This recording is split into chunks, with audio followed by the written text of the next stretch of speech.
Divorce happens. In fact, it happens to nearly half of first marriages. So how do you announce your divorce? And why are divorce announcements essential to the divorce process? Welcome to a special season of a Fresh Story podcast. Let's talk about divorce announcements. You get divorced. You get divorced. Getting divorced? I'm getting a divorce. You're getting a divorce. Because she's getting a divorce. So what if I get divorced?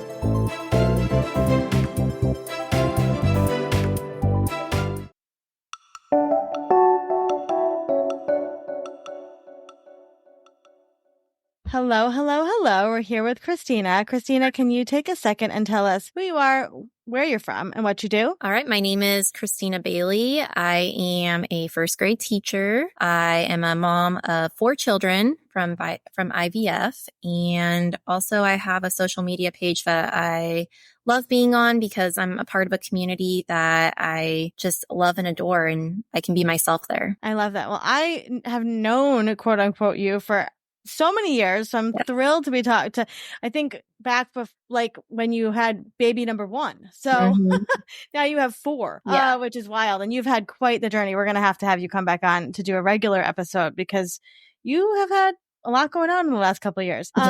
One of those things that you had going on was a divorce. If you wouldn't mind telling us a little bit about how you announced your divorce, especially you do have a social media platform. So I'm curious about that. So when my divorce happened, I prolonged announcing it. I was going through, I think divorce is a hard thing, especially when you don't want it, but your other half did.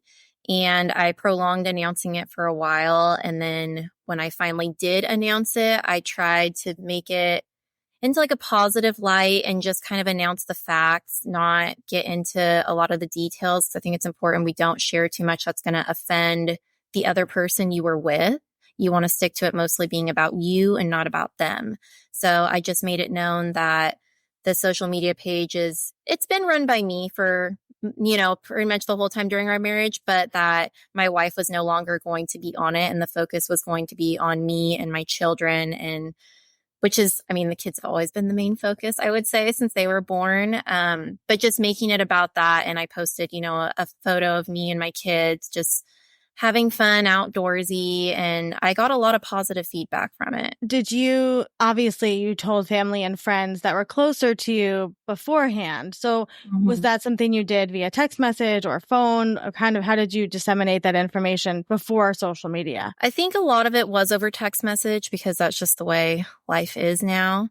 Most of the text messages I sent were responded with a lot of shock. Like, no, that's a joke. There's no way. You two are perfect for each other. That's not something that you guys aren't the couple that happens to. And I kind of said the same thing too, but sadly that is what's happening. And it resulted in, like a lot of hangouts, a lot of support from them. But also it's important, like you said, to reveal that to other people before you announce it social media, because you don't want to hurt any feelings. Like, why would you announce it to all these other people, but you won't announce it to us who see you every day in your life? Yeah, absolutely. Did you do a separate type of announcement? Because you've been a teacher for many, many years. So how did you tell like your colleagues and school about the divorce? This happened.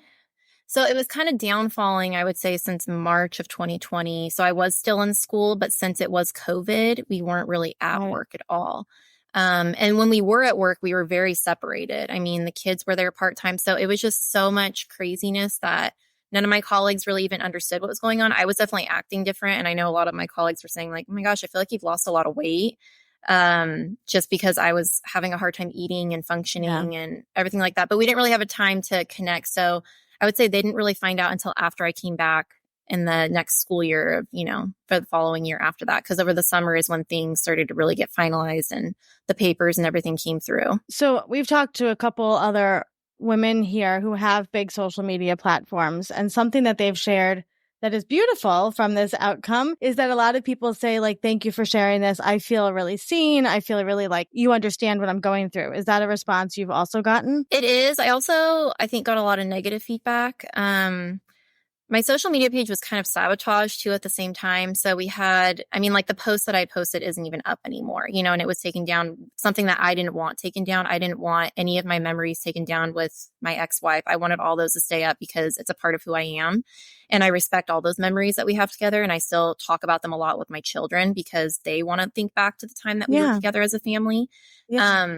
So besides like that part going on, it was kind of half that, but then half I did receive a lot of supportive messages, and those are the people that I connected with. And actually some of the girls that I did connect with who had gone through a divorce, they actually reached out to me and we've actually become really good friends. I love that. One of them actually really got me through, I would say, some really hard times in my divorce. Like we were constantly texting each other because she had gone through something very similar.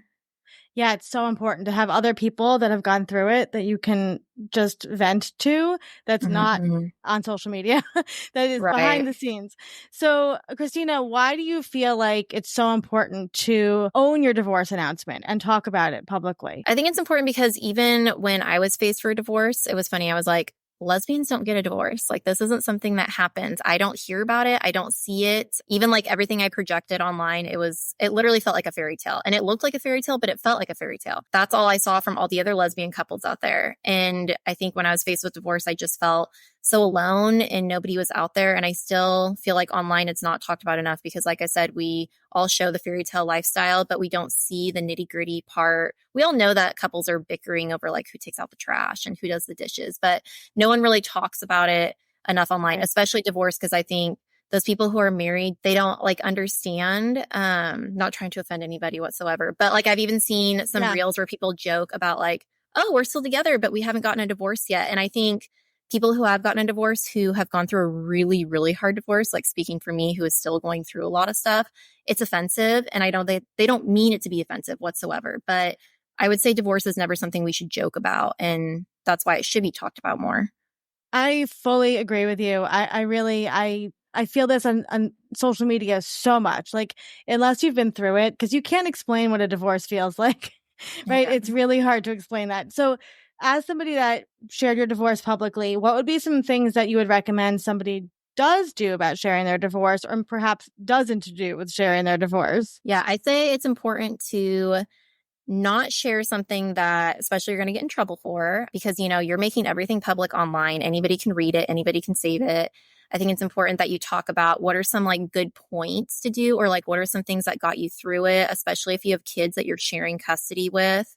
Also realize that one day they could read what you're writing. So you want to be the role model for them, and you want to be a role model for everyone else out there who might go through a divorce. And also make it known that you're open to talking to people through it. I've had a lot of people DM me just asking for like, what can I do? I just feel like I've hit rock bottom. Like, I don't know how to come out of it. Time is what I always say. Like, time is such a huge thing, and it's so hard to be patient and wait for it. But time really does help your brain and everything else heal. Yeah, and divorce can take a long time too. And I don't think people realize that. Yeah. No, the movies don't show that. No, I remember being like so impatient, and my sister was like, it's only been, X month, whatever. And I'm like, I feel like this is never going to end. And like that, it's hard. I tell a lot of the people I talk to about divorce, I know it's hard to hear it now. It will end, but it can take a long time. So where can people find you? Because you have so many beautiful life things happening right now. So where can people find you? It's kind of a mouthful, but Baby Bailey Mama Drama. And it's pretty funny because I used to say like, oh, what mama drama do I have? Oh, no, I got a lot of drama. So you can remember me. It's my last name. I've got a lot of babies. So it works out. Four beautiful little babies. And we'll link to everything. Christina, it's a pleasure to talk to you. And thank you for always being so honest and real and authentic, because people do look up to you. And I always say when you do have a platform on social media, it's really important to be honest and share the real stuff of life. So we appreciate you so much. Thank you for being here.